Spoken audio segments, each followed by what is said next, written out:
Oh, good morning, everybody, and welcome to the Harbours Advisory Committee here in the Council Chamber. It's the 22nd of November, 1923, or even 2023. Just checking that you're all awake.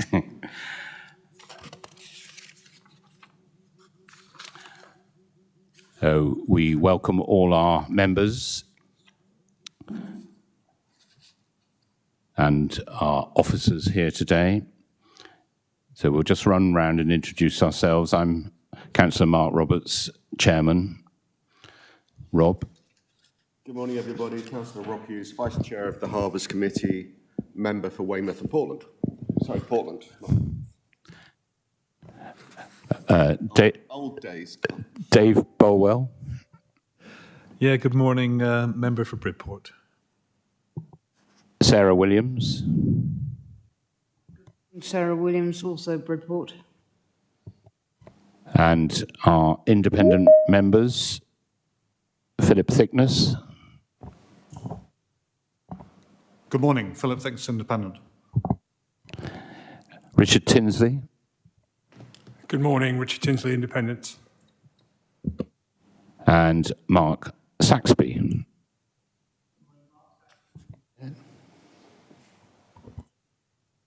The first item on the agenda is apologies. So, Josh, please, may I have the apologies? Thank you, Chairman. So we've received apologies today from Councillor Mary Penfold and Lee Hardy. Thank you. No news. We haven't had apologies from Councillor O'Leary. Okay, he may be held up. Let's hope he's coming. We have officers in supporting roles who will be introduced as and when they speak or comment. And also, I think online we have our portfolio holder, Councillor Ray Bryan.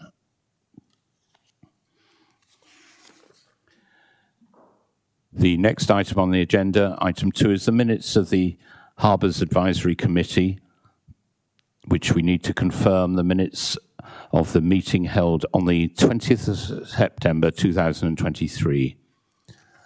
Everybody, I hope, has seen the minutes.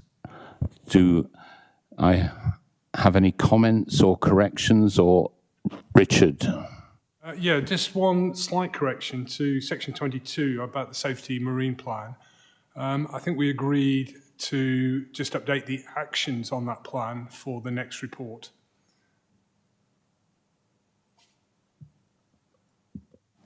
Ed, would you like to comment on that? Yes, thank you, Chairman. Good morning. Yeah, affirmative. We have had those changes. I've actually made the changes on the document already, and that'll be presented at to the committee in March as we present it biannually. Thank you. Does that, are you happy with that, Richard? Yeah, that's fine. Either these minutes or this, or a comment at this meeting will be fine, just to reflect that action. That's absolutely fine. Yeah. Thank you. Bearing in mind that action, are we happy to confirm the minutes now of that meeting? Thank you. We'll get those signed. Do we have any declarations of interest? Any members wish to make? Richard. Yes, I hold a berth at Weymouth Marina. And I have my usual declarations that I have a berth at West Bay, and also I chair the Southern Inshore Fisheries and Conservation Authority and a member of the Jurassic Coast, a trustee of the Jurassic Coast Trust, and represent Dorset on the LGA Coastal SIG. Public participation. I believe there are no public questions. And good morning, Louis, and very welcome. We're just on the declarations of interest. I don't believe you usually have any to declare, so thank you, and I'm glad you've made it. We now have my report as chairman, a verbal update.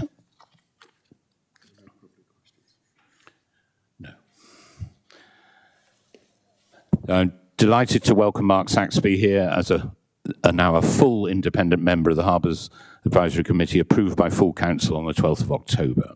So very welcome.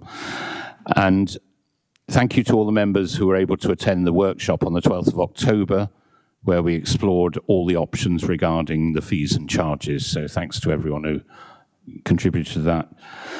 But a very, very big thank you to all the staff at the three harbours for going above and beyond following the recent dramatic storms, especially James and his teams at West Bay and Lyme, who worked into the night to ensure the safety of the harbours and their users. So I'd like to record our thanks to all the teams.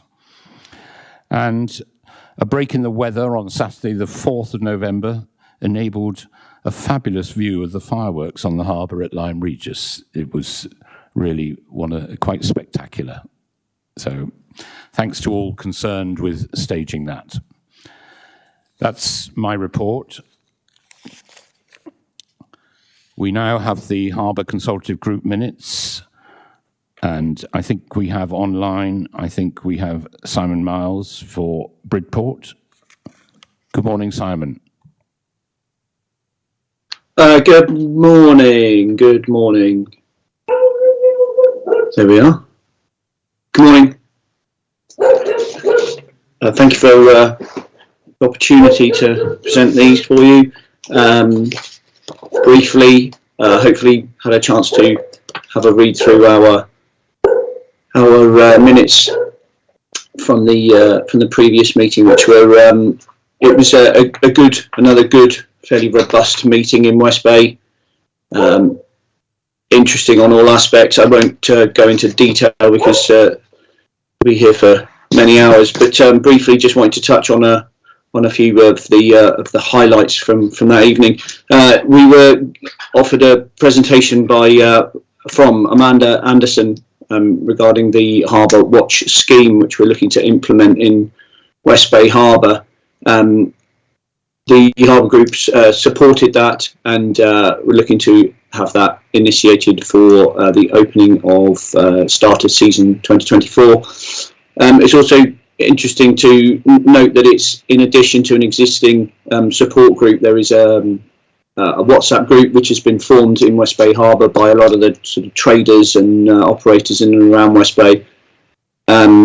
And so this will just work neatly alongside that and give it some formality. So that was going ahead.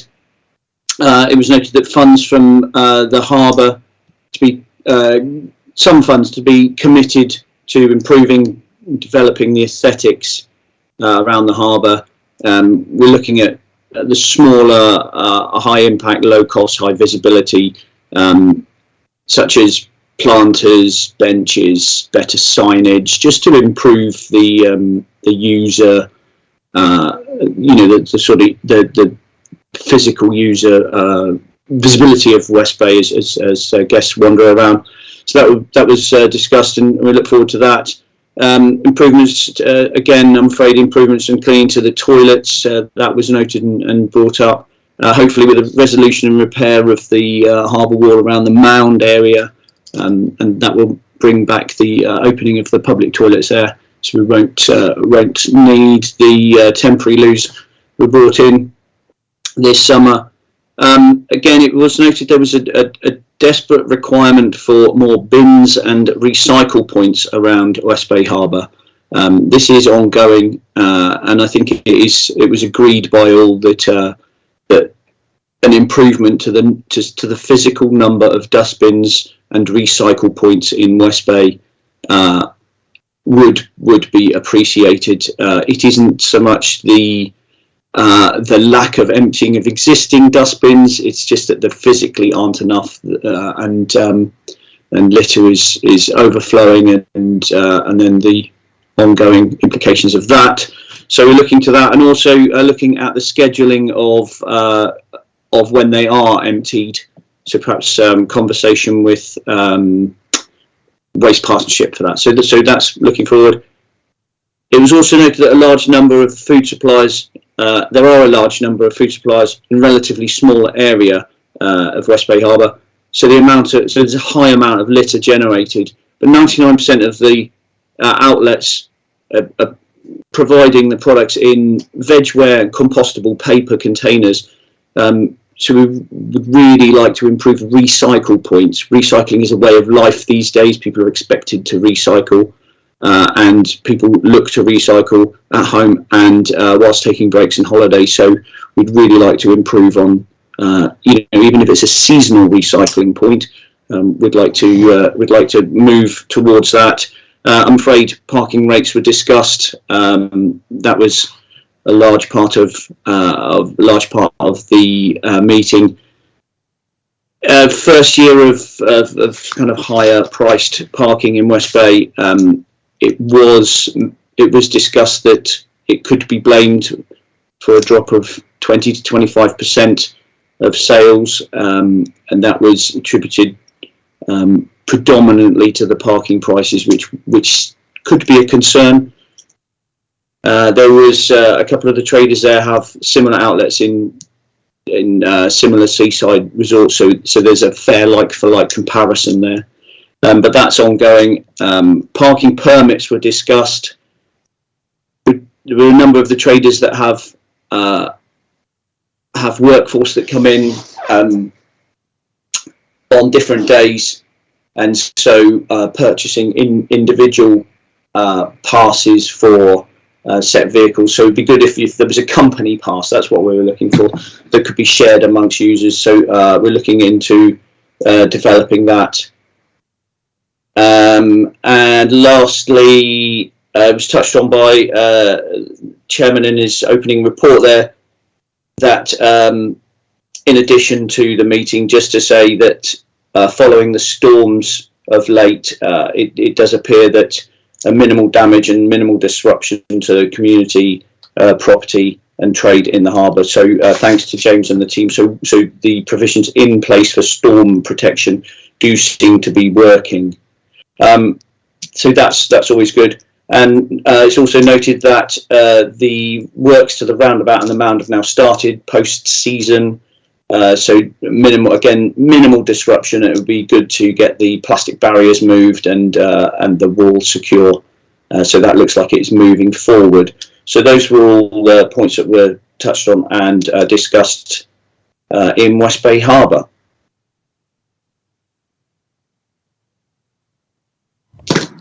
Thank you very much, Simon. Are there any comments or questions for Simon?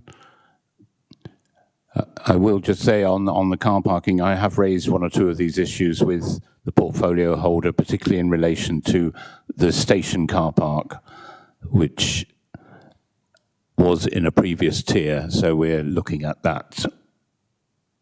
Okay, thank you. And welcome to Nick Marks. I'm glad you've just made it in time. I know the parking's been a bit of a nightmare this morning. Are you ready to give your report, Nick? Good morning, Chairman. I do apologise for being late. As you say, car parking is a nightmare, as is the dust collection in Chiddock, I hasten to add. Backs up a lot.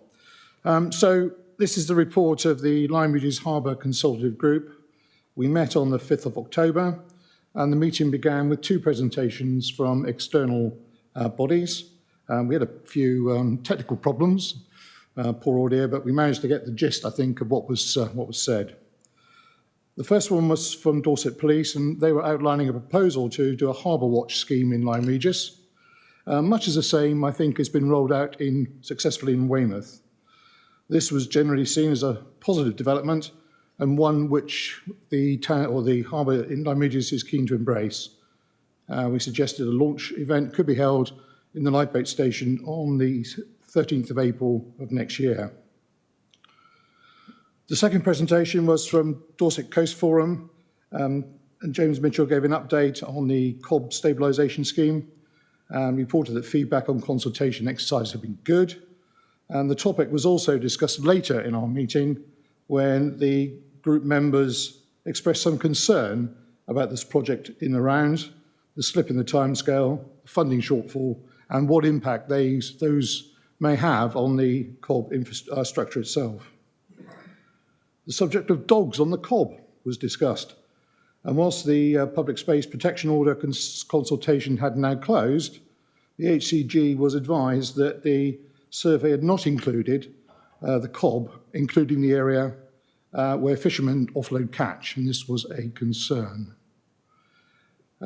Reports had been received from various HCG members, which are not included in the minutes of the HCG, so I'll just have a quick minute on each here. Sailing Club reported success of the OK World Championships in June. They also reiterated their previous stated concerns about the proposal to licence PWCs, or jet skis, in Lyme Regis Harbour. They also expressed concern and echoed the concern on the cob stabilisation project. Lyme Regis Sea School reported a successful year with over 700 people getting onto the water and doing courses, 85% of which are from addresses, home addresses, within a 25-mile radius of Lyme Regis, and that was seen as a huge success. The non-commercial mooring holders, their representative expressed concern about the rising costs of car parking, and as I walked in, I just heard the same thing from West Bay, and mooring fees, and the impact these may have on the take-up of future take-up of moorings. Our charter fishermen reported a downturn in activity due to poor weather, fewer customers, and avoidable cost increases. This was echoed by the commercial fishermen, and they reported a 38% decrease in income due to weather and rising costs. The non-boating water activity rep stated that two very successful events have been held in the area, a water polo event and the annual swim between Lyme Regis and Charmouth. She also recorded strong resistance to PWCs operating from Lyme Regis. The RLI reported a busy year with 39 shouts. I can now update that to 52 shouts. But on a positive note, we had a good lifeboat week, which had been held despite poor weather, but we still made a total of about £33,000 for the charity. And our thanks to James, his team, and the harbour community for enabling that to happen. We're now looking forward as an RLI to commemorating our 200 years next year. There'll be lots happening in and around the harbour to celebrate that. The Town Council representative said that the Council had discussed the proposed PwC trial and had voted unanimously against supporting it. He also referenced the long-running discussions between the Town Council, Dorset Council and Natural England about the area of accreted land to the west of the Cobb. He also highlighted the need to resolve the pedestrian congestion between the Royal Standard and Cobb Arms pubs and Dorset Council's plans for the inadequate public toilet facility in the area. Now, as you recall, Chairman, a substantial part of this meeting on the 5th of October concerned the proposal by Lyme Regis Powerboat Club to run a trial of PwCs from Lyme Regis. Now, a great deal of work has been put into this proposal by the Powerboat Club to allay, as far as possible, members' previously expressed concerns, and this was acknowledged, this hard work was acknowledged by members. It's fair to say, however, that there still remains a considerable concern about the proposal, which no doubt will be aired if this proposal comes before this committee in due course. Finally, the Harbour HCG decided that the current meeting structure was not conducive to dealing with harbour issues which arise once the season had started. It was therefore decided to increase our meetings from 2 to 3 meetings per annum to be held in February, May and October to align with the HAC schedule. And that concludes my report to this committee. I'll be happy to take any questions.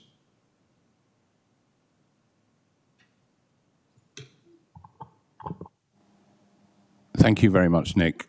Are there any points or questions from members?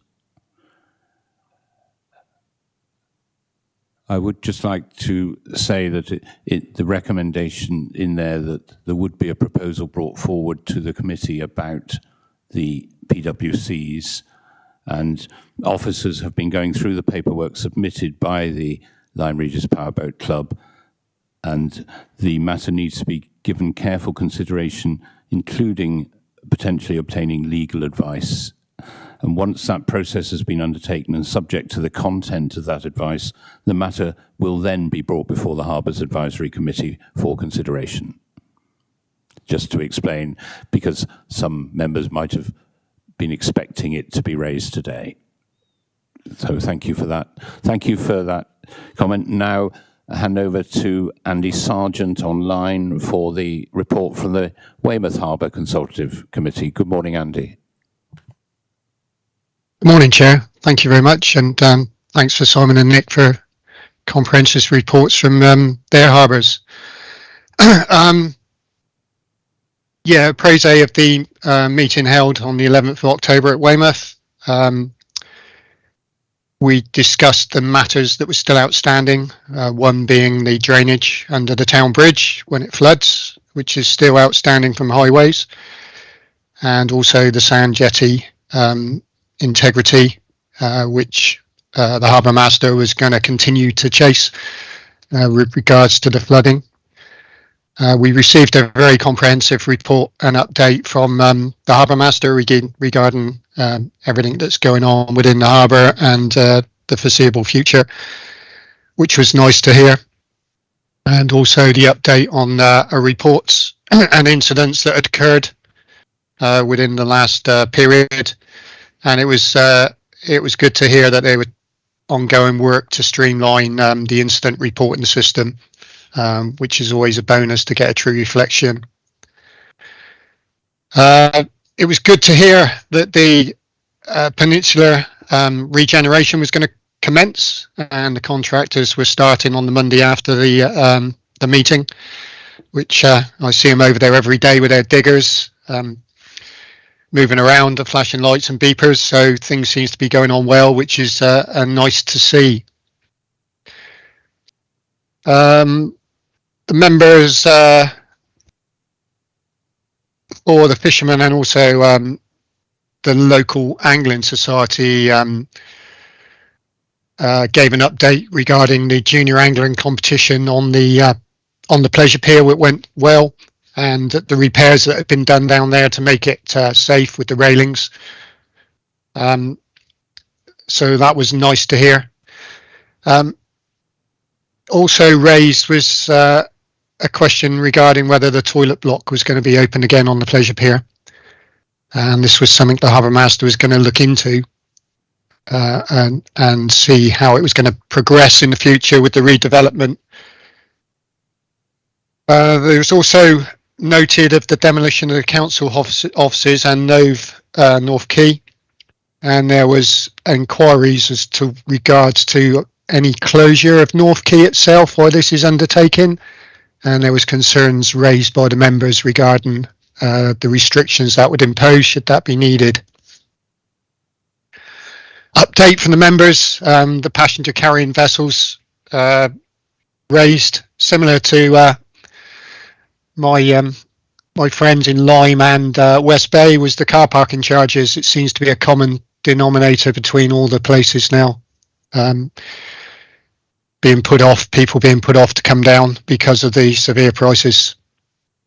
There was also grumblings about the North Quay car park being closed through the demolition of the council offices, and the local charter boat representative gave an update on the events programmed in the angling world for the next year, which seems to be quite a full-on year, which is good to see. It seems that Weymouth is still held in high regard for European and national competitions, which is great. The Harbour Watch gave a full and comprehensive update on how they're getting on, and it's nice to hear they're going forward and going from strength to strength. So hopefully that can be continued in West Bay and Lyme when their schemes get up and running fully. There was no representative from the Dorset Marine Police, but there was an update given with regards to incidents and bits that had occurred during the last period. And it was emphasised that unless incidents are reported, then a lot of the police response is driven by incidents and statistics. So unless the incidents are reported, they don't know there's anything happened. So it was encouraged for people to report anything that happened. As regards to the RNLI, the summer was quiet, but the latter part, September, October, November, has been very busy. We are still hoping to have a redevelopment of the boathouse at the latter end of next year to enable us to accommodate the equipment needed now for the amount of crew we got. So that's still ongoing. Matters arising from the members. Myself and Dave Caddy have come to our end of our tenures in January, February, and the proposal forms have now been submitted to the members for interested parties to put their names forward. So this would be my last presentation of the meetings, the minutes. Dave Caddy asked regarding the toilets on Westray Road, Pontoon, and also North Quay. And we're still awaiting the progress for that. There was also concerns raised about the seafood festival and the viability of it, whether it should return to the harbour side as opposed to the peninsula, and also regarding access to the pleasure pier when this has been when the seafood festival is undertaken.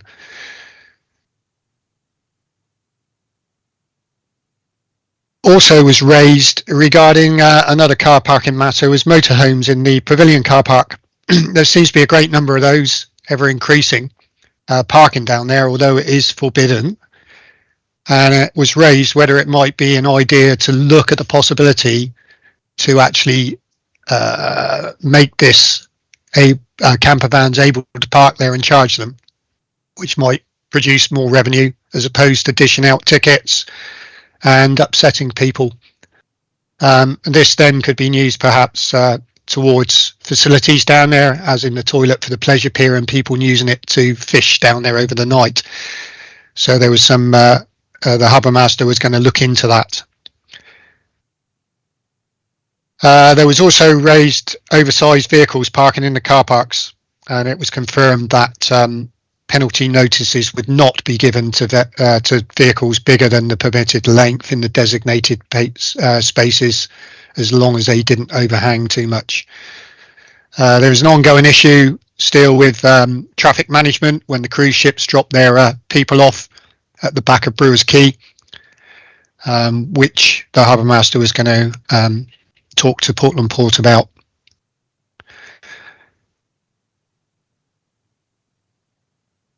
So this is the end really of my my report, Chair. As a personal note, I'd like to thank the harbour master and his staff for all the support they've given me over my tenure, and in particular Sarah for all the advice and help she's given me. That's the end of the minutes, and if anyone has any questions, I'll be happy to answer them.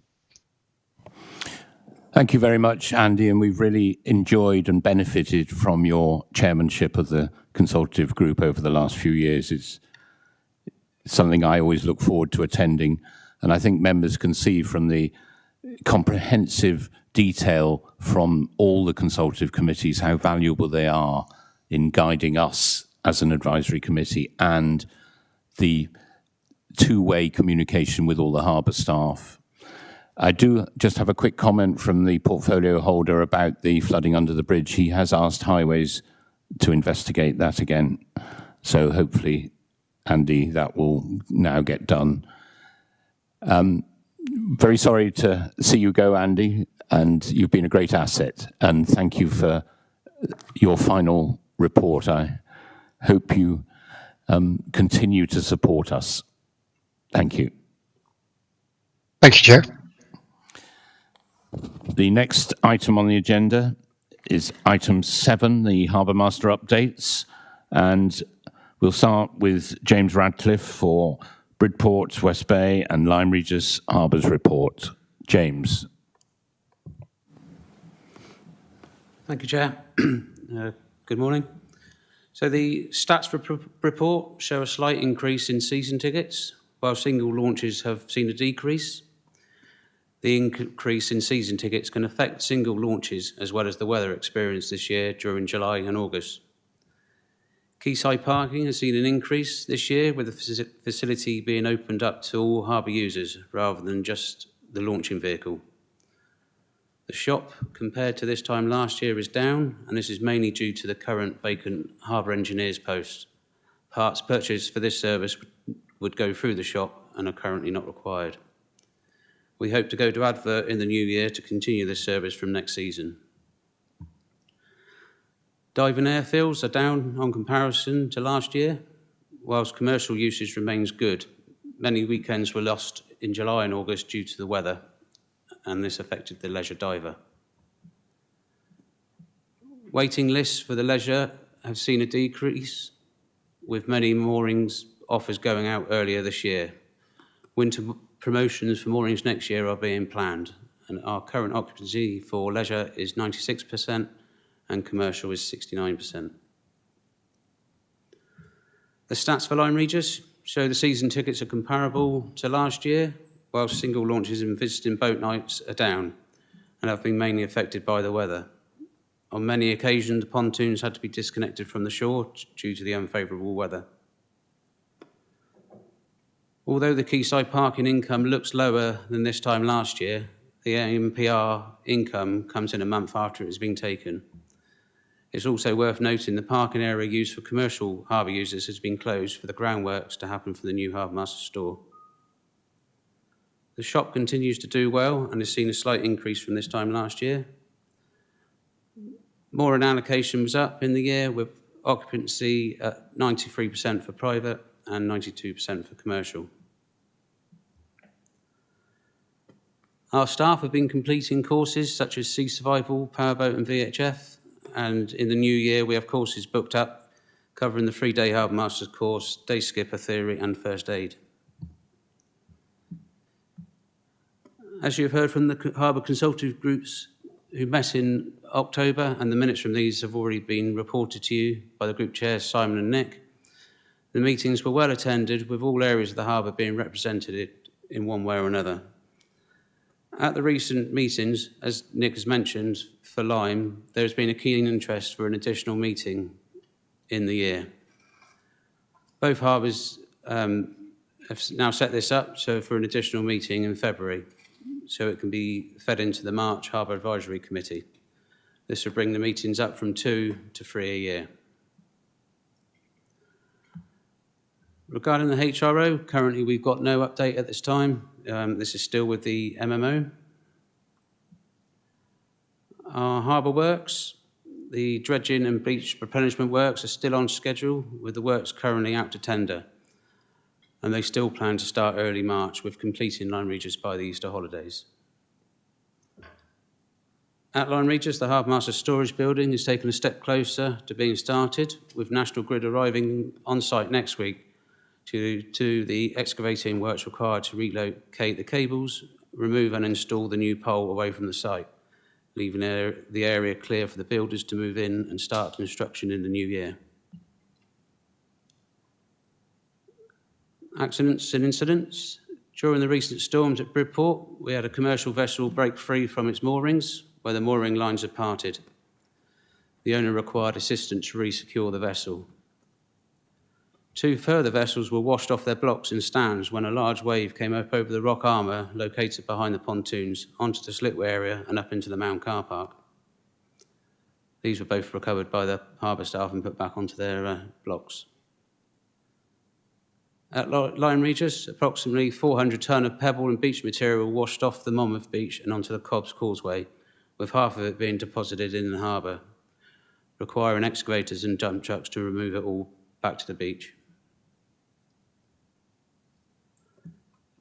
James Hannon reported at our last meeting about the audit he conducted in March, confirming Bridport was compliant with the Port Marine Safety Code. The report showed that there was 12 ambers, which are observations that refer to an improvement opportunity. 8 of these ambers have been completed. The remaining ambers are aimed to be completed by the next committee where possible and include procedures for dealing with death and crime, setting of KPIs and creating a suitable recording method for delivery of marine safety management briefings delivered by the Harbour Master, and creating an enforcement policy which will require the HRO to come through before completing. Our aids to navigation, Trinity House conducted an audit of records of the availability of local aids to navigation in October, and everything was found to be in good order, with no matters arising which required further comment. With no failures since our last reporting, availability was at 99.5% for a target of 97%. Harbour events. Both harbours held their bonfire events, with reports being delayed by 2 weeks due to the weather. Both events were very well attended. And our next events we're looking forward to is the Boxing Day swim at Bridport and the Lyme Regis lunge on New Year's Day. Thank you, Chair. Thank you for that report. I'm sure you've all had a chance to look through all the detail. I don't know if any member has any questions. Yes, Richard. Yes, one question and just something for noting. The investigation on the commercial vessel, did that get down to any causes? Was it poor condition, or was it weather extremes are getting higher and we just need to warn owners to, improve the security of their lines? It was to do with the pressure of the conditions and the pressure that put on his mooring rope that parted the rope. Yeah, I understand. I understand the line's part, but was that a condition? Was that the vessel condition? Either the lines were not being maintained, or was it? Or do we simply need to advise sort of owners in these kind of stormy conditions to strengthen their their secure lines? I think with the location of where it was in the harbour, it's the owner probably needs to be looking at putting a storm mooring line out rather than just relying on the one rope. So worth putting a note out to that to the owners. Yeah, no, that's fine. And just for noting, it was good news on the Trinity House audit. That's excellent. Yes, thank you. It is 99.54% is, I think we would struggle to get closer than that. So it really is excellent. So well done to all the team there. And if there's no further questions for James, can we now move on to the Weymouth Harbour report? Harbour Master Ed Carter. Thank you, Chairman. Good morning, members. So this the report on Weymouth Harbour activity since the last meeting. The letter analysis of our marina berths as we move into the winter season, we're seeing the expected downturn in the berthing let, and that's becoming evident here. Typically, as the summer season comes to an end, people start to evaluate their berthing requirements, and this is where we see vessels being brought up for sale or removed from the water, removed from their moorings. This is not an unusual downturn for this time of year. Interest in recreational berths does remain strong, with the let of our marina berths peaking slightly behind the 2022-23 season. We are holding a significant waiting list currently for vessels requiring larger berths, and vacancies remain in the small vessel category, predominantly in 6 metres and below, where we're still seeing relatively low demand. Our available commercial berths are almost 100% let, with the remaining spaces being less popular due to access issues, particularly on the midstream pontoon, or size restrictions where the berths we have available aren't suitable for some of the larger vessels that we have on our waiting list currently. But we're working with people on the waiting list and trying to fit as many in as we can. Moving on to the statistics for Weymouth. With the continuation of the good weather in early October, the harbour did remain popular, with the annual promise of an Indian summer finally being realised. Consequently, the revenue received from visiting vessels was up when compared to September and October last year, although unfortunately not quite enough to buck the overall trend of the generally wet and windy season that's being reported in of course, in all 3 Dorset harbours. So while we are slightly behind profile, very close to, and we hope for a good weather summer next year to bring things back into place. It is good to see, however, that our number of non-resident fishing vessel numbers have been increasing this year against profile. Hopefully that will continue. Harbour use, again, with the good weather continuing into October, the harbour remained very busy with lots of visitors, both on and off the water, plenty of marina and commercial activity. As the weather shifted in October, the activity in the harbour has taken its usual downturn. The end of October, we saw a return to much more seasonal conditions, with the second of the named storms, Storm Babette, hitting the UK on the 19th of October, which nationally caused widespread flooding and destruction. Weymouth enjoys a very sheltered position, is well protected from the prevailing southwesterly winds, and accordingly, through the worst of these storms, Storm Babette and Storm Kieran, harbours fared very well, and damage to infrastructure and vessels has been minimal. Regular checks of all our harbour areas, proactive maintenance and adverse weather preparations all contribute to minimising the effects of these storms. Incidents in the last period, the harbour team recorded 20 incidents at the time of writing this report, including damage to railings from a vehicle, damage to a gangway from a vessel bowsprit, 2 separate incidents of helicopter evacuations for casualties that suffered medical episodes on vessels outside of harbour waters. On both occasions, the helicopter was able to land within the commercial area, within the commercial port area, where there was plenty of space, safe space for this. One report of vandalism for vessel covers at Weymouth Rowing Club, where covers were cut with a knife. A tent that was being used by contractors involved in the town bridge works blew off the bridge into the harbour during high winds, and staff assisted in the recovery of that one by managing to using a grapple to get a rope onto the tent, and they were able to use the forklift machinery that the contractors were using to slowly bring the cover back out of the water. And we did have a partially sunken vessel in the inner harbour as a result of the very, very heavy rain we've seen in the last few weeks. Operationally, powers of general direction, continuing the process of consultation on the Weymouth Harbour general directions. Discussions with the RYA, a statutory consultee, were further delayed by a key member of the RYA leaving the organisation.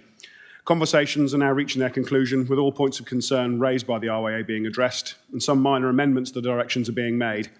In liaison with the marine law firm Ashfords, we are awaiting final confirmation from the RYA that they are happy with the changes. It was hoped that the final amended general directions be brought to this meeting to be adopted.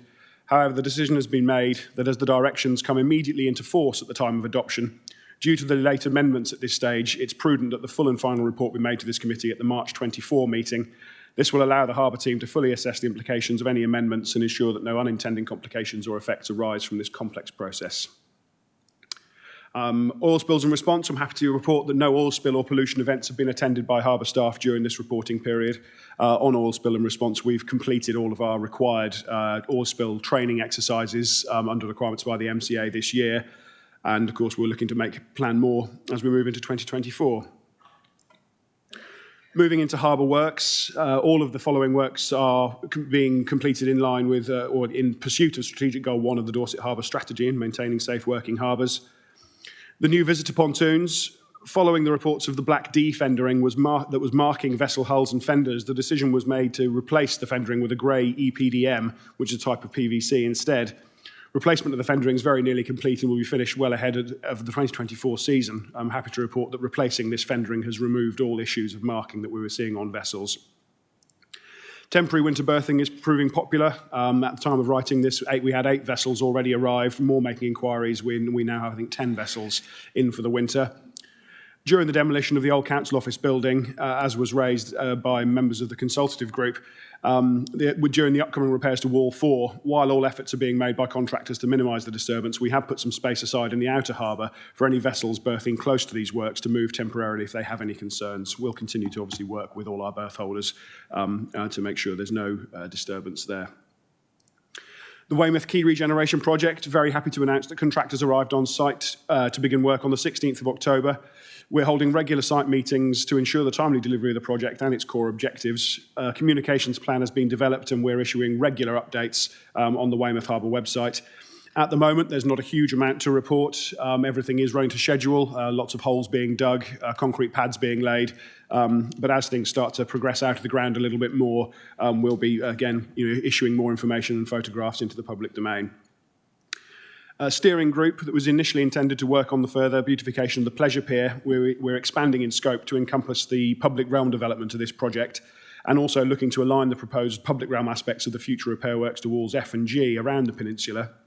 The first meeting of this group has taken place, and discussions are continuing to develop the plan by involving the wider community through the public engagement. Continuing with the Pleasure Pier, the work to replace all the railings has all been completed and all new H&S compliant signage fitted. The railings have made a very big improvement to the look of the area already, and we're very happy with how that looks. And we're looking forward to continuing to work with people on this public area, looking to really increase public footfall and return it to its previous popularity. Maintenance works to the town bridge are continuing and are on schedule, as far as we understand, to be completed at the end of November. We're continuing with a weekday lift to the town bridge, only lifting, 3 times per day, with only 1 leaf of the bridge being lifted at midday. There's further information in local notice to Mariners number 16. Our commercial berths continue to be well used by current berth holders. During the duration of the quay regeneration project, we have moved our commercial vessels down to alongside the visitor pontoons, as access through the building site was tricky to organise, really, as our commercial berth holders tend to come at all times of day and night. So we've moved them down into the harbour to make sure that any disruption to their activities is minimised, as well as to the activities of the contractors working on the quay. No acts of pilotage have taken place during this reporting period, and events relevant to harbour operations, the Weymouth Rowing Regatta, which was rescheduled for October, unfortunately did get cancelled. Both the Seafood Festival and Ironman reported very successful and well-attended events. No problems, except the Ironman swim was cancelled due to weather conditions. The only upcoming event, which I've had discussions about since writing this paper, was, of course, we have the Christmas Day swim that's organised by the Lions Club, and they're expecting in the area of 390 to 400 competitors, I think, over a period of nearly 2 hours. So yeah, working through all the risk assessments and bits and pieces, but looking forward to seeing that event go ahead. Thank you, Chairman. A much more brief report this time. I'm happy to answer any questions. Thank you. Thank you very much, Ed. Are there any points from committee members? Yes, Richard. Again, just a question on the sunken vessel in the harbour. Did we establish cause? Yes, thank you, Richard. So the vessel in question was discovered on berth at 9 a.m. in the morning during a routine check after heavy rain. Found to be partially sunk and remained above water because it was secured to to the pontoon by its lines. Harbour staff attended using lines from a harbour vessel to secure it, and we were able to get it up to the point where we were able to pump it out. Investigation revealed that modifications had been made to the vessel by the owner, which resulted in access hatches at the back of the vessel not being resealed. Consequently, during a period of very heavy rain, as the vessel settled with the weight of rainwater in it, seawater was then able to get in through these access hatches much sooner than would normally have been intended. And of course, with that extra ingress, the boat partially sank very quickly. The owner was notified and actually attended the vessel very, very shortly after the harbour staff were on scene and was able to assist in, getting the vessel all secure again. We perform regular checks on all the harbour berths, and this is a rare occurrence. But normally we can find things and make them safe before a problem occurs. But as I say, we've had some very not unseasonal necessarily, but extremely heavy rain, as we all know recently. So, yeah. Thanks for that. That's comprehensive. I think my only observation is these weather conditions are going to be more routine. So I think in terms of harbour management, we just need to be aware of them.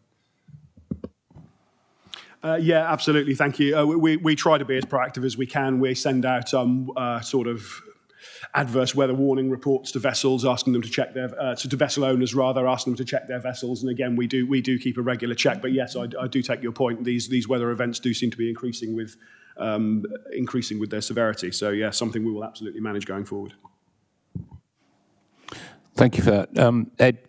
When you assist with sort of out of the ordinary operations, is this part of your service, or will the mooring holder receive a charge for the harbour staff time?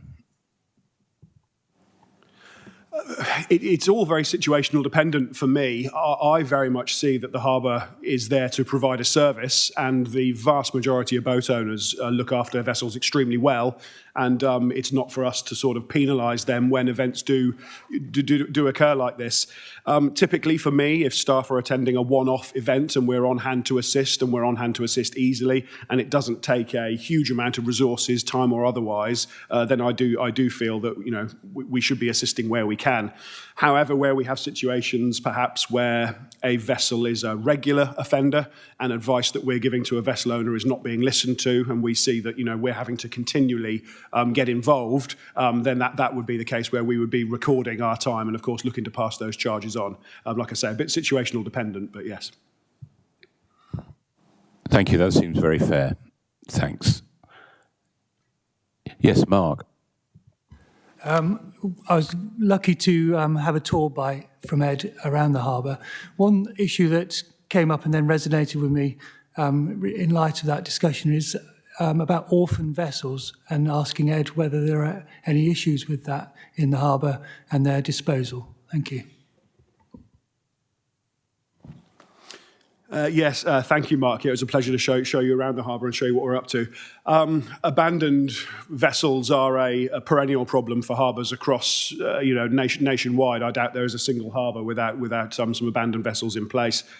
Again, for us, we try to take the most proactive approach that we can, and by regular checking of the pontoons by our mooring officers and staff, identifying vessels that are clearly approaching the end of life or aren't being used and aren't being attended regularly, and try to get a dialogue going with the owner prior to them potentially abandoning the boat and dropping off the radar.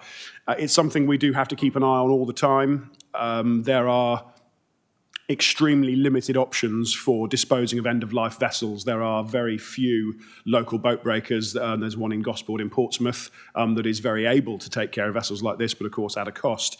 The only recycling facility I know of for fiberglass vessels is actually in Germany, which makes it prohibitive, of course, to remove vessels in that way.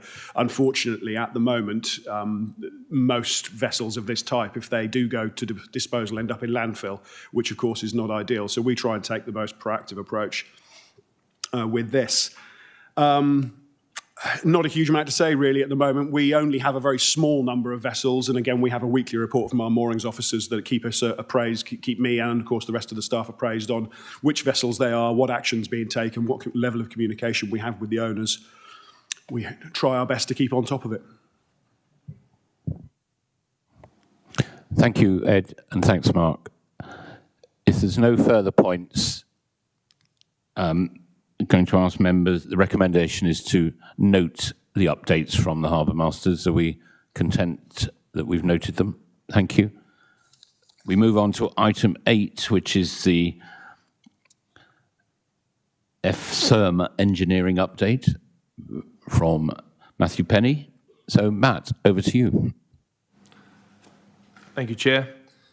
Thank you, Committee. If I start at Bridport Harbour, the dredging operations preparation for the 2024 operations are well underway. A tender has been advertised and closes at the end of this month, and we're hoping to complete the operations next year before the Easter weekend, with the caveat, of course, that this is heavily weather dependent work, but we'll obviously do our very best to meet that timeline. Inspections and repairs within Bridport Harbour are underway. We keep a priority list. Annual inspections have been undertaken for this year, and we've got a priority list. Storm Kieran, which we recently endured, caused damage to the rock armour on the outer harbour and the beaches adjacent to the harbour entrance, which are under repair at the moment. But within the harbour itself, the damage was relatively light from an FSERM engineering perspective. And we've carried out all our inspections post-storm, and any minor defects we've noted have been put on our maintenance list. Wall A works, the Harbour Wall A is showing signs of settlement and is actively being monitored by engineers. The funding for that work is within the Council Capital Programme, and we're hoping to schedule construction next year, starting approximately this time next year. Harbour Wall B stabilisation repair works. This work is, as the committee knows, this work is urgent, and indeed we're developing proposals and talking to contractors, and have been heavy discussion with our highways teams regarding leading this work for us. We are hoping that we can commence construction on this wall in the new year, immediately in the new year. So between now and then, we're well underway with engagement and talking to our statutory partners around getting necessary approvals to start the work. Moving on to Lyme Regis Harbour. As has been noted at West Bay, the dredging operations are done in tandem with the West Bay operations, and the same information applies. We again hope to have everything completed prior to the 2024 Easter weekend. Inspections and repairs, similar to report for West Bay in respect that post-storm inspections have been carried out following Storm Kieran. Adjacent beaches were drawn down and damaged. The harbour and the cob structure itself fared relatively well. There is some spectacular footage of the cob being overtopped by a wave action on YouTube. If anyone is interested, I would thoroughly recommend looking at that. It's quite spectacular. But post-storm inspections have revealed that yes, we have incurred some damage, but actually nothing significant, thankfully, was found. Regarding the cob repairs in general, item C, we continue to monitor, inspect, and repair the cob as and when we require. It's an ongoing process, as the committee is aware. We have developed an emergency response plan that was prompted by previous storm damage, and we thought it prudent to have that in place and updated going forward. I will note to the committee that it says in item C that the emergency response plan has been drafted and will be implemented.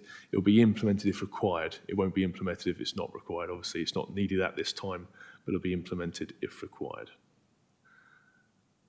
Lyme Regis Phase 5 scheme, Environmental Improvement Scheme Phase 5.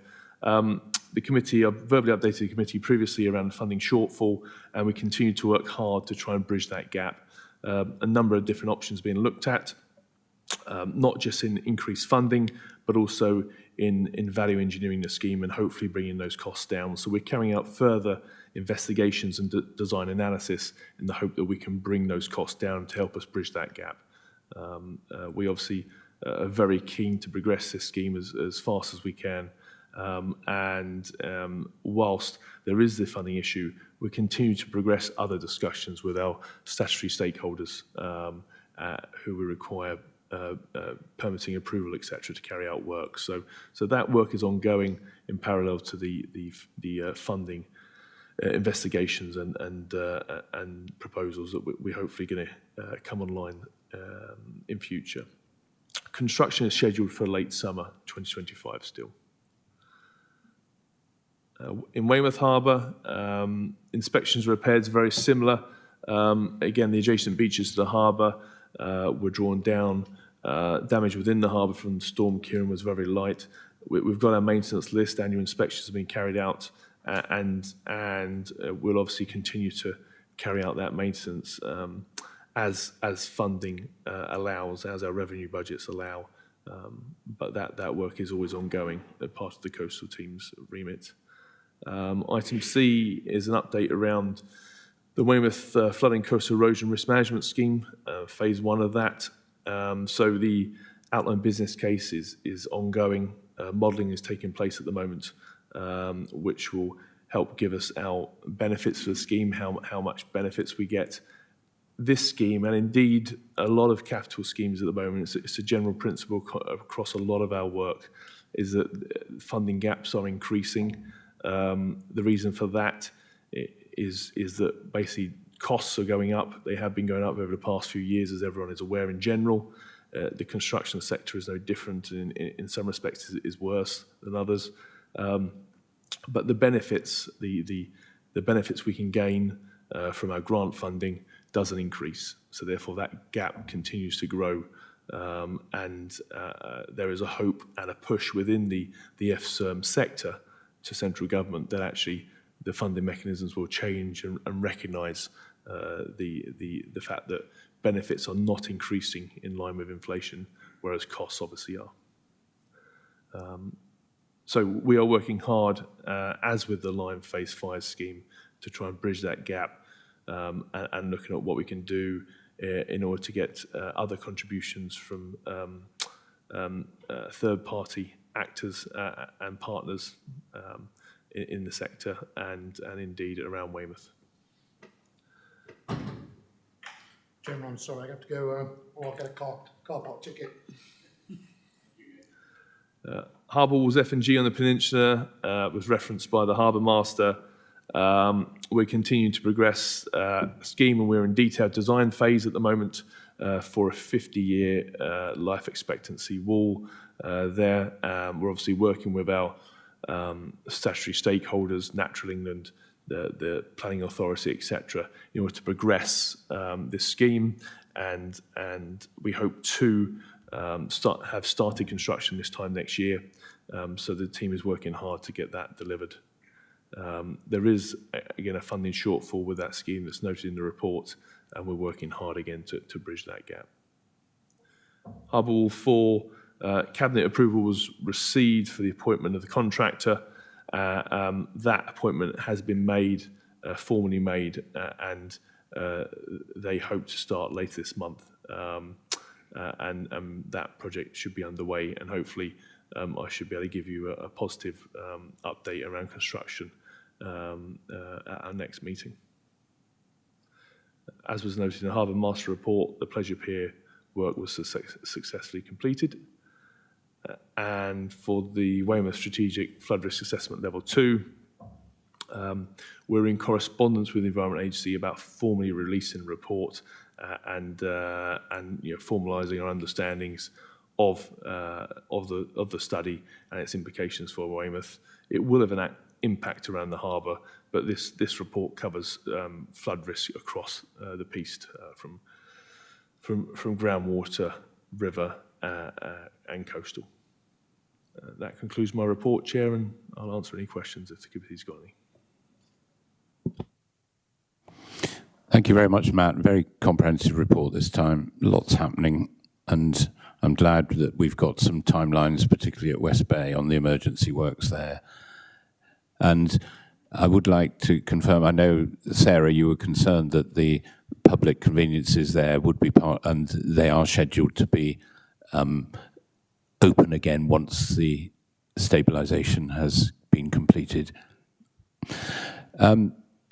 Sorry, in a moment, Rich. I do know from other work, because I represent the Council on the Regional Flood and Coastal Committee, which works closely with the Environment Agency, that I think out of their current 870 projects, or 890 nationally, 70 are unable to start because of the inflation. So we are not alone in this. So I think DEFRA is going to have to look at the funding of the flood and coastal erosion risk management, and for the local risk authorities, the flood risk authorities like we are here in Dorset. Richard. Yeah, a general point, I think. There's clearly starting to show failures across all three harbours now, which, given their age, is not surprising. The engineering team and the Harbours teams do an excellent job in keeping the inspections going and maintaining a proactive repair and improvement strategy. I think that's really good. But given the deterioration and some of the shortfalls in funding, and the almost certain increase in frequency and severity of weather events, should we be considering just looking at the risks we're facing with potential failure and or costs of these structures, just a review of the risk profile we're looking at? Thank you. Matt, could you come back on that, please? I'll be happy to work with the harbour teams on such a piece of work, but yeah, it would have to be led by the harbour teams. I think that we can obviously input around condition of assets, etc., and failure mechanisms, but the implication to operations would have to be led by the harbour teams. But we're happy to work with them. Richard.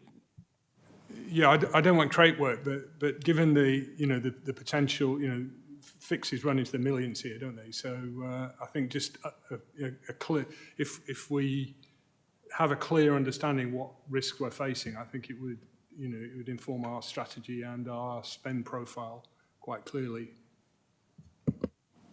Well, I think the Harbour teams will confirm that we have regular monitoring of those assets, and I think maybe that we need to sort of codify it on a risk basis, and perhaps have a report once a year to the Harbours Advisory Committee on those risks.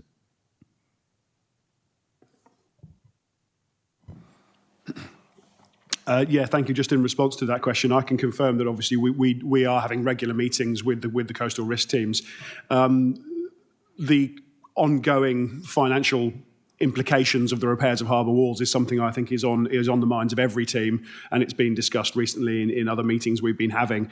So yeah, I can confirm that, of course, we will be talking to Matt and his team about this and having a look at what the financial implications are for the harbours moving forward. Are you happy with that, Richard? Yeah, your suggestion of perhaps an annual review of the risks coming to this committee would be, I think, very useful.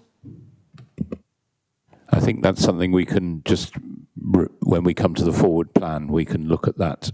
Thank you. If there's no further questions for Matt, thank you very much. And our recommendation is to note the report from the Flood and Coastal Erosion Risk Management team. So I think duly noted. We move on to item 9, the Budget Monitoring Report. And it's James to present for Bridport and Lyme Regis, and then Claire Connolly and Ed for Weymouth. So James. Thank you, Chair. So the budget monitoring for Bridport, the figures for this can be seen on the Appendix 1.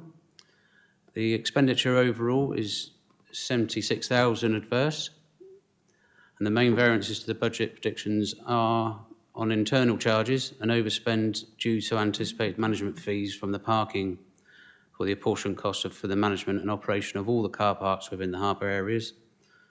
Forecasting on this is the assumption that the fee will be similar to last year. Currently, it's set as a percentage of the income, although this still needs to be agreed going forward. In supplies and services, there was a significant overspend, mainly due to the forecasting cost of 1.5 dredges during this financial year. This is from the March-April dredge earlier this year, and the forecasting of the full dredge of March next year. There is a shortfall on the income, as already reported in the Harbour Master report, with no mechanic in post. And as mentioned, we hope to have someone in post for next season. The income is favourable of just over 101,000, and this is related to all the vessel-related income is forecast to be on budget, and the surplus of income generated by the harbour-owned car parks. The budgeted transfer into reserves is predicted to be just over 103,000, making the total reserve for Bridport 196,000. For Lyme Regis, the figures can be seen on Appendix 2. The expenditure overall is predicted to be just over 32,000 adverse, and the main variances to the budget are minor overspend on employee costs due to training requirements, an overspend on repairs and maintenance for the JCB. Plans are currently being looked at to replace this machine in 2025-26. There's also an expected overspend on the contractor cost, and this is made up with repairs to the cob surface, ladder repairs, and the installation of the AMPR system. The budgeted income is 52,000 favourable, and this is made up from the mooring fees, boat storage, car parking and licences, and the rents from concessions. Although there was a surplus, the budget was set at 56,000, which was funded by Dorset Council. The current forecast is a net cost of 36,000, so an underspend of 19. This saving will be returned to Dorset Council, and there will be no transfer to reserves. So the Harbour Reserve remains at 176,000, which is still committed to building the Harbour Master store. Thank you, Chair. Thank you, James. Are there any questions for James? Yes, Richard. Yeah, I just note there was, in the report, there was a question on the uncertainty of internal parking charges for Bridport. And given small swings make quite a big difference for this budget, I wonder if that uncertainty was going to get resolved. I think this will apply to all three harbours, and it's an internal conversation about the level of management charges as the car parks are managed by car parking, which is not a harbour function. So it's an internal ongoing conversation. Yeah, I think it was the uncertainty in terms of just trying to plan your spend and your income against an uncertain charging. So hopefully it'll get resolved as soon as. Yes, it's a question of Peter and Paul, and we at the Harbours Committee would prefer it to err one way.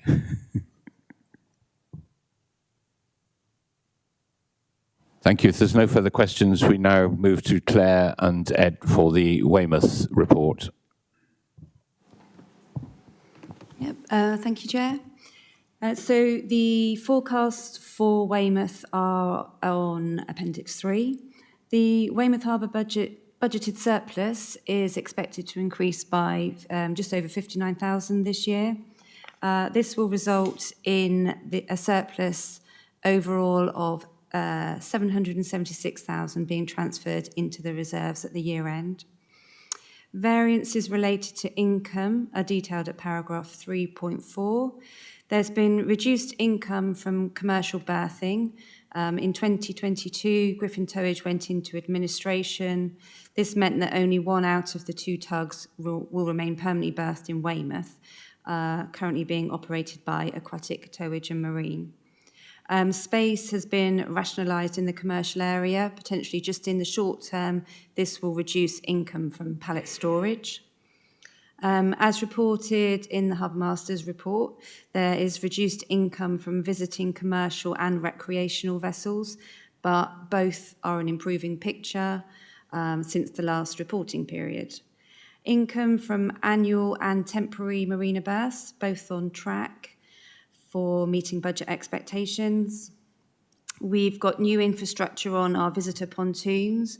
This has enabled us to change how we charge larger visiting vessels, so moving from a flat overnight rate to a metered unit rate, which is already proving it's going to result in an increase in rechargeable income. There's also been an increase in income from harbour-owned car parks. There's been the expected underspend on costs this year. Insurance and energy costs are likely to be over budget.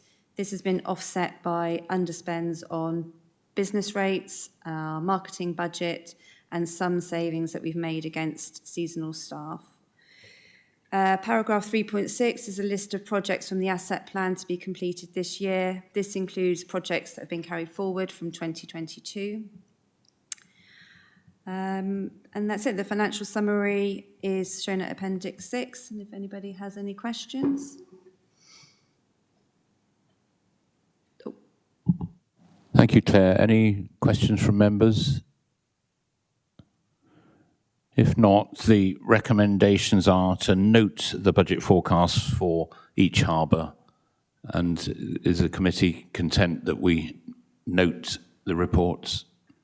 Thank you. We move on now to item 10, which is Dorset Harbour's 5-year business plan.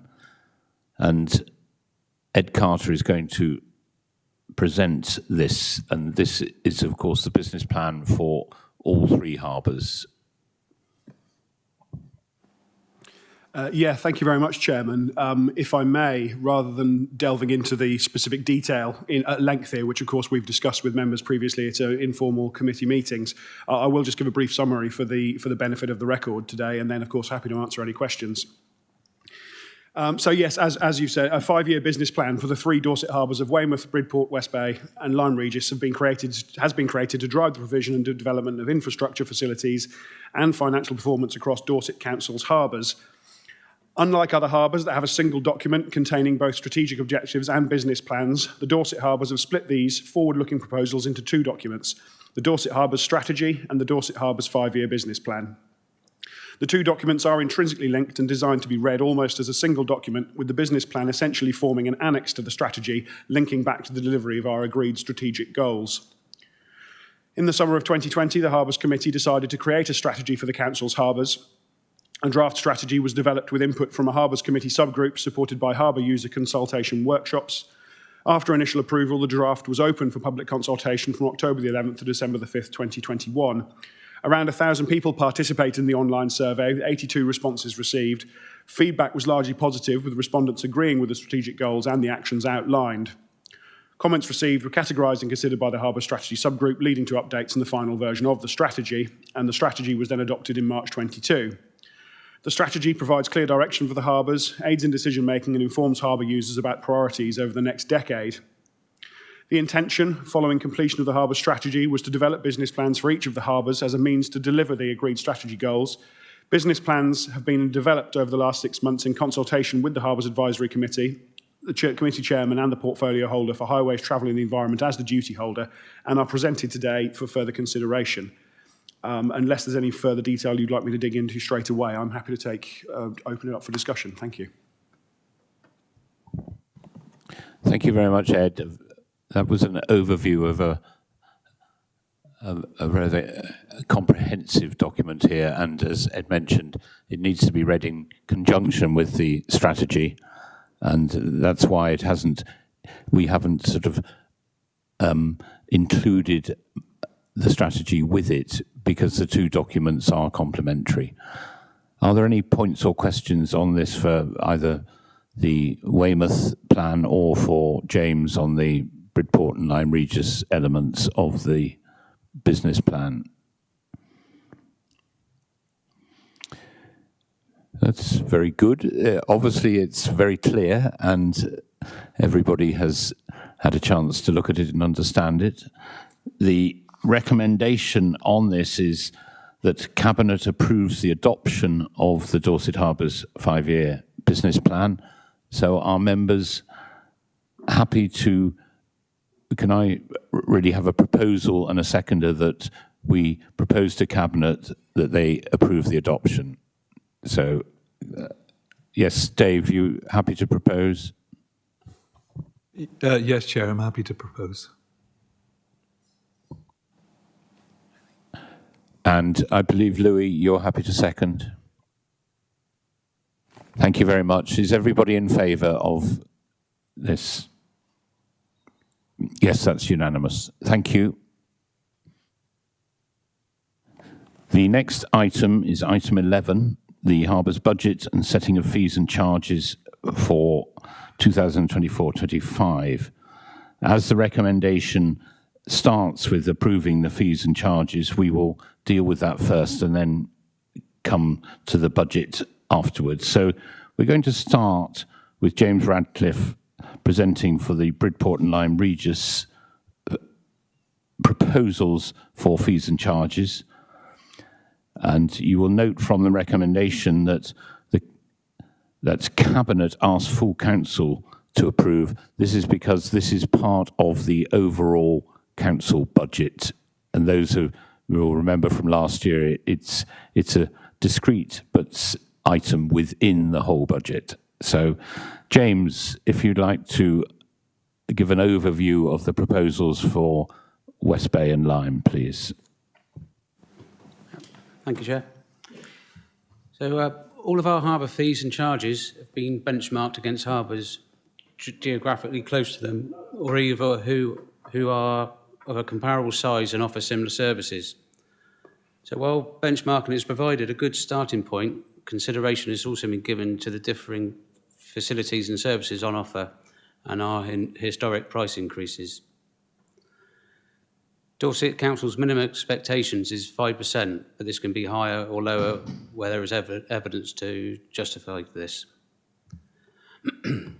For Bridport and Lyme Regis Harbours, the recommendation is a 5% increase on all fees except for the fees listed. And these are the quayside parking. Historically, the parking on the quayside has always been set above normal DC car parks. And with the recent increases on Dorset Council car parks, the quayside has dropped below. So the recommendation is to raise this one to £15 all day parking from £12. Increasing the commercial parking at Bridport. This is so it's can raise to sit more in line with Lyme Regis cost. And while the visiting vessels launching and slipway use fees are to remain the same with no increase, on comparison, Bridport and Lyme sit nearly at the highest with all comparable harbours. Thank you, Chair. Thank you, James. So there is a range of figures there, and we've looked, as a working part, we've looked closely at the launching and the it's the visiting vessels and launching fees, and we feel that in the working group that these were suitable proposals. Any comments from any members on this? No? If not, we'll move over to Ed. I think you're going to give a similar overview for Weymouth, please. Yes, thank you, Chairman.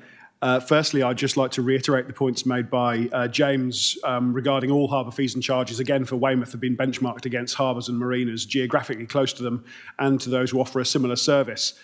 With this being my first process with Weymouth, I actually requested from my team to actually go a little bit further. So we've done a bit more benchmarking than has been done in the past for Weymouth, just so I could get a really good understanding of what we were talking about, or try to. While it does again provide a good starting point, consideration has been given to the differing facilities and services on offer and historic price increases. We do need to ensure, of course, that we have confidence that any price increase does reflect the service provision and facilities on offer. For Weymouth, the recommendation for the 2024-25 fees and charges in general terms is an increase of 7.5%, with the exception of commercial berthing fees, where no increase will be levied, as detailed in points 2.3 to 2.16.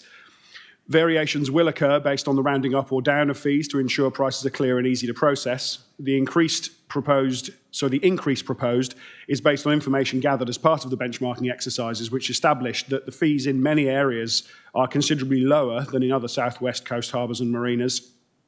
Historically, price increases, especially in the recreational sector, have been below inflation and also modest.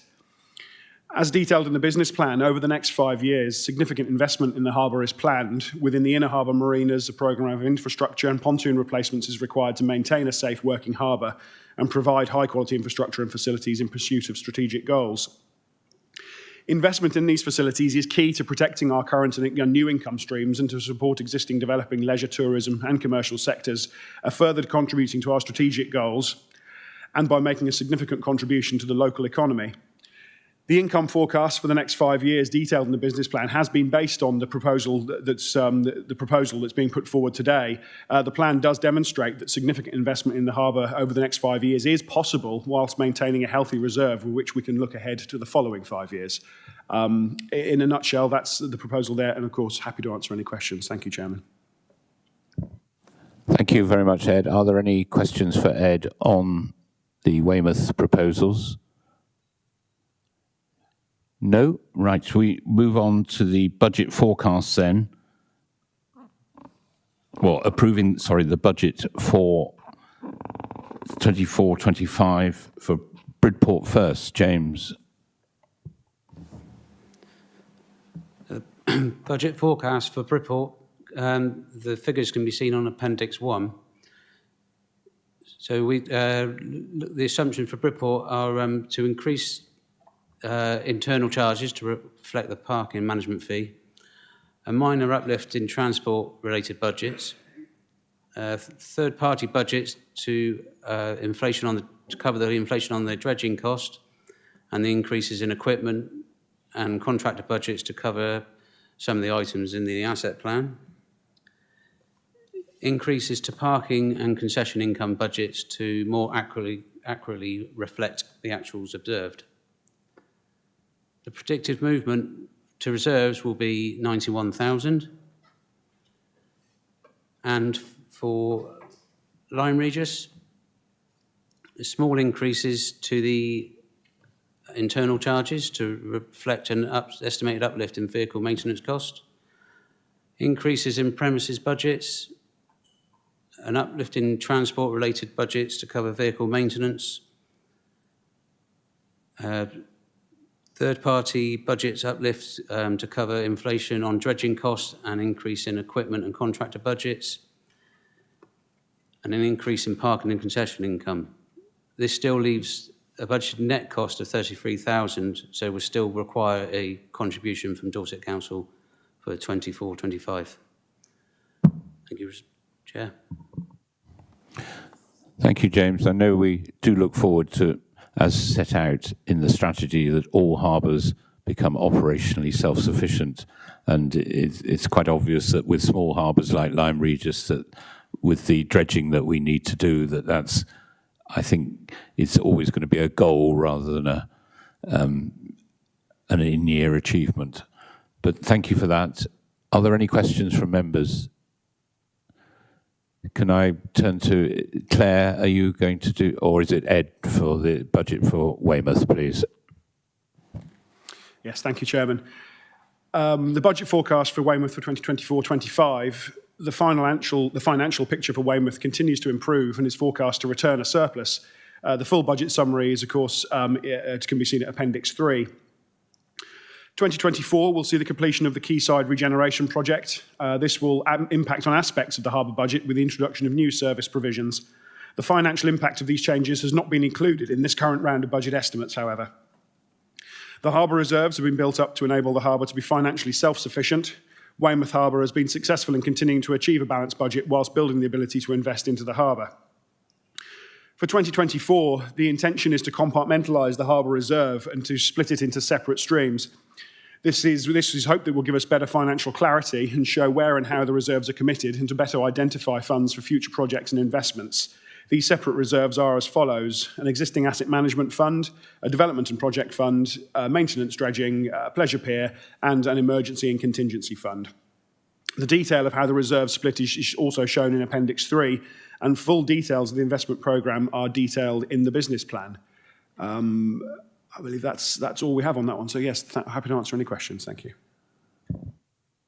Thank you. And I think it's a very welcome move to split the reserves to identify the ring-fence ones and what the harbour needs to do with those. And I think it's very wise that we have an emergency fund there as well, in view of both the risks that we have from the climate, but also from the age of our assets. So any comments from members of the committee on these? No?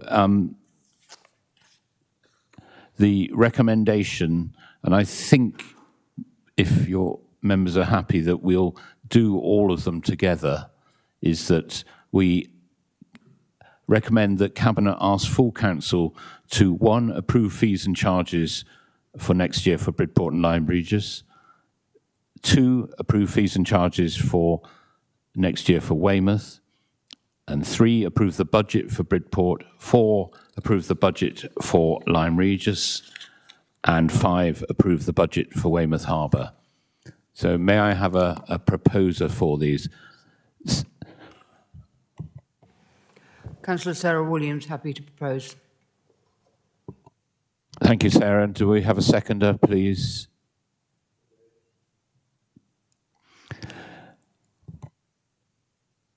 Yes, Chair, I'm happy to second the motion. Thank you. Is all those in favour, please? That's unanimous. Thank you.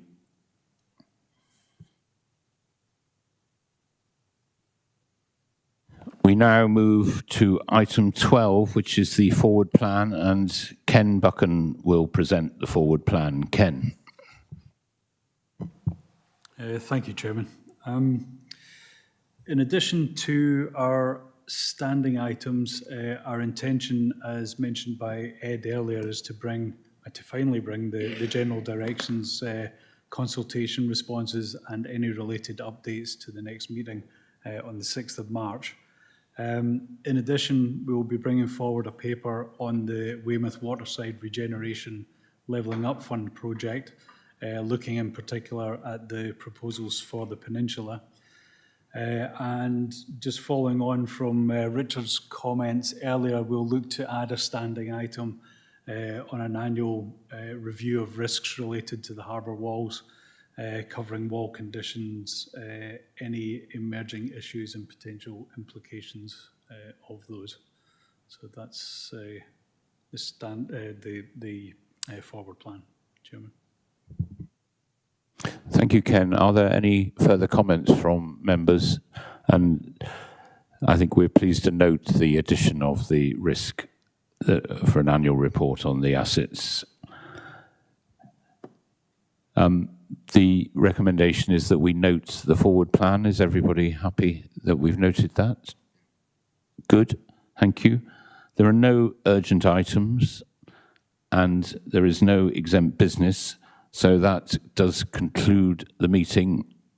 Thank you all very much for your attendance, both those online and of course everybody here today. Thank you.